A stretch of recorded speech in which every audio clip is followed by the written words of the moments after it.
JDU के नेता लगातार ये कह रहे हैं कि नीतीश कुमार ने जो काम बिहार में किया है वह देश के लिए नजीर बनेगा।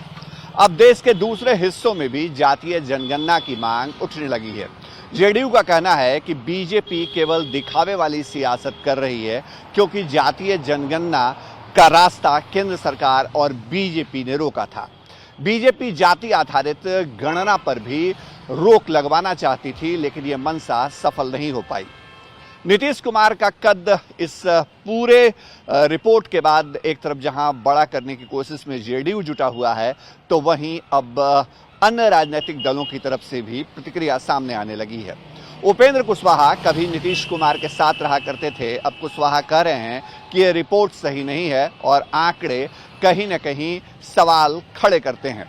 कांग्रेस के पूर्व अध्यक्ष, प्रदेश के पूर्व अध्यक्ष अनिल शर्मा ने भी आंकड़ों के ऊपर सवाल खड़ा किया है और साथ ही साथ यह मांग भी होने लगी है कि अब बिहार में जो जातीय समीकरण है और जातियों की जो संख्या है उसके आधार पे अति पिछड़ा वर्ग, दलित समुदाय और मुस्लिम वर्ग से भी एक एक डिप्टी सीएम बनाया जाए।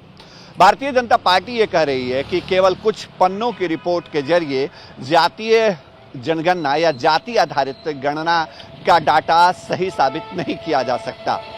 जाहिर तौर पे बीजेपी एक तरफ जहां रणनीति बना रही है कि कैसे नीतीश कुमार के इस पॉलिटिकल कार्ड और जाति आधारित गणना वाली रिपोर्ट को काउंटर किया जाए, तो वहीं दूसरी तरफ सर्वदलीय बैठक के अंदर क्या तस्वीर होगी इसका भी इंतजार हो रहा है। नीतीश कुमार की राजनीति राष्ट्रीय स्तर पर एक नए कदम की तरफ आगे बढ़ सकती है, ये बात सभी समझ रहे हैं, लेकिन बीजेपी इस बात के जुगाड़ में लगी है कि कैसे नीतीश के इस मास्टर कार्ड को काउंटर किया जाए। जाहिर तौर पे जनगणना की रिपोर्ट, जातीय जनगणना की रिपोर्ट बिहार की जारी हुई है, लेकिन देश में राजनीतिक भूचाल आया हुआ है। आगामी विधानसभा चुनावों को देखते हुए जिन राज्यों में चुनाव होने हैं वहां भी ये एक बड़ा मुद्दा होगा, इसके कयास लगाए जा रहे हैं। लेकिन बिहार में महागठबंधन को इस वक्त एक बड़ा मौका मिला है, क्योंकि बीजेपी यहां बैकफुट पर दिख रही है, जैसा महागठबंधन के नेता दावा कर रहे हैं।